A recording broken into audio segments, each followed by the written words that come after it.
What has been your biggest learning since you began in business?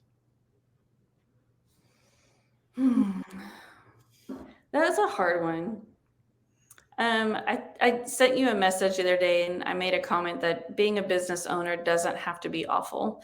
Right? There is definitely a stigma or a stereotype that owning a business is awful.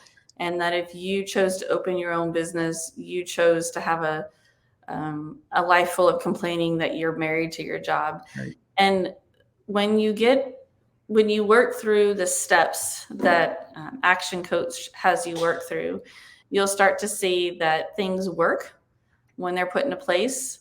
You have to have the energy and you have to focus to get those things in place. And then you have to pay attention to how those things are working and get feedback.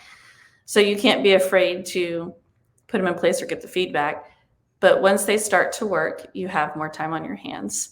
And that gives you the time to either do the things, as Marcus Buckingham says, to make you feel more like you. Or if you really want to work on the things that you're awful at and you want to get more awful at them, go for it. But otherwise, you get to be freed up to focus on the things where you shine, where you feel like this is why I opened my business. Fantastic. Great learning. Yes. So what's one thing that you've changed your mind on in the past year? So I had to write that down and really think about it Yep. because it changed what I told you. What I've really changed my mind on is that in the past, what I thought was if I spoke up and told somebody something that maybe they didn't want to hear, that they would be mad.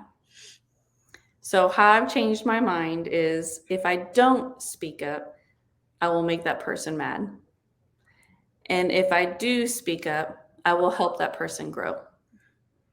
It's all in how you present it. Yeah. Wow. I probably need to learn that lesson somewhere along the line. No, you do fabulous. You do fabulous.